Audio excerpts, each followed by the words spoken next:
Hey guys, it's Vince. Today in this video, we are on the YouTube channel Larson Motorsport. It's got 431 subscribers. It's got 18,393 views from June 3rd of 2022. So of course this video is a little older.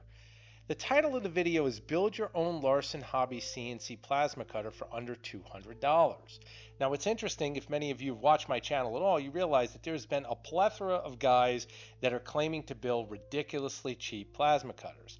This gentleman, I think, takes the cake. You'll see that. Let's jump right in. The cutter that I've made literally cost a total of about $400 to make, including the electronics, which is a So what you guys already should be paying attention to is that the title of the video is Build Your Own Larson Hobby CNC Plasma Cutter for under $200. And then he immediately tells you it's $400. So you've already been lied to in basically the first 3 minutes of the video. sacrificed old 3D printer that I got for cheap on Marketplace. So I'll go through and explain what I've done and how it works, and we'll go from there. Alright, so we'll start off, I suppose we'll start off with the frame. The frame's just a piece of plywood. Yes, it may catch on fire. It hasn't yet. I will let you know when it does. Yes, it may catch on fire. It hasn't yet, but I'll let you know if it does. The question, like many of you logical people out there are probably asking, is how did this make it to YouTube? Again, I've put in the beginning of the video so you could see just how hot a plasma torch is. And just so everyone is aware, the surface of the sun, the surface of that great ball of gas in the sky, is 10,000 degrees Fahrenheit. So what we are seeing here is producing 4 times the temperature of the surface of the sun. And yet, this gentleman is able to put this table on YouTube. Not making this up. Here's what I want to draw your attention to as we go through this further. If we scroll down, and I'm just showing you the comments here, and the reason I'm doing this is I want you guys to ask yourself something logical. Many of you already realize fire and wood do not go together because wood is combustible. That being said, it's amazing. None of these comments bring up the fact that this gentleman is using wood as a table for this plasma system.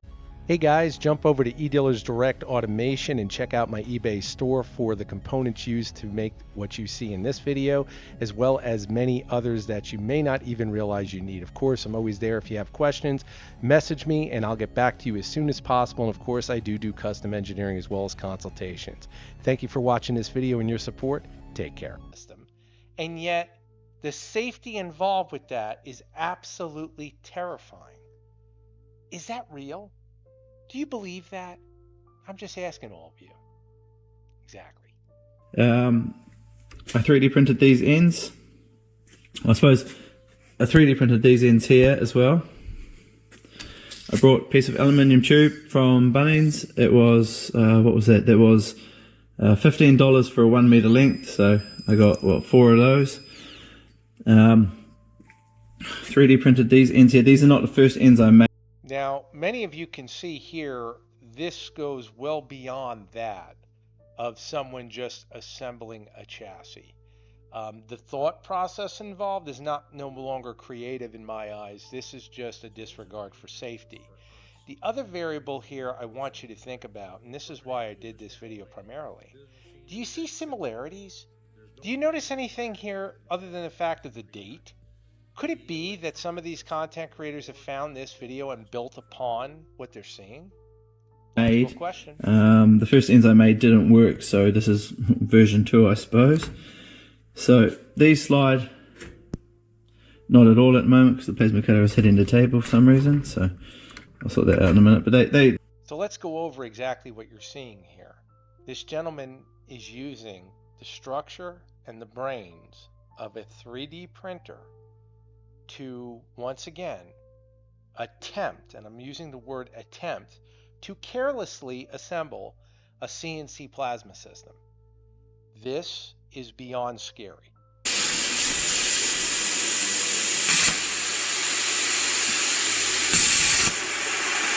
Alright, so it missed the hole there. I think that might be more to do with the plate distance than anything. So I'll wait for the compressor to turn off and then I'll check what it came out like. Alright, so this is it here. Came out alright. That hole there hasn't quite gone all the way around. But that part there breaks out pretty easy. Be up to you. So you start off with your base, then you 3D print these green parts here. That one, that one, that one, and that one. Interesting, right? Does make sense what I'm saying a little bit. Let me show you on screen here, JD's garage. Once again, this gentleman posted this 3 years ago. Is it possible Mr. JD himself caught this video and said, I wonder if I could do something similar? Then you get your tubes and you cut them to whatever length you want your Y axis to be. So for example, I think these ones here are 1 meter long. You literally just slide them on. There's 2 of those. And your limit switches will be in your 3D printer. You pull them out, you screw them on using the factory screws. Now guys, keep in mind, if these screws are loose at all and that switch slides, what do you think is going to happen when that torch moves over that wood or gets in close proximity to it? This gentleman is not even analyzing the what if, because it's going to happen. The question is at what time. This is really scary. And this is something that, once again, most people out there are shaking their head. Most people are laughing. I called them a belt clip. They literally, you slide the belts at a T. Have this blue plastic clip here, which has also got the file. Run the belt through one side, back, and then another one of these belt clips. That one was black, so I ran out of blue. And then I just run a cable tie to do the T. Look at this. This is how he's connecting the belt on this system. I mean, guys, I'm telling you right now, you're asking for potential problems. Now, I'm not saying a zip tie is not strong. I'm not saying they don't work. I'm saying you're putting an awful lot of faith in a device that was never designed for this application, especially something that's holding a torch at the temperature that it creates over a flammable material. This is scary. Tension. So you do it up as tight as you can, then run the cable tie and pull it up a little bit tighter so you get a nice tight belt. Once you've done that, your Y axis is sorted. Next up. So do you really need me to tell you about the double shielded cable that's missing? The fact that this 3D printer was never designed for this application? Or do you need me to point out once again that this table has amazing similarities to the JD garage build?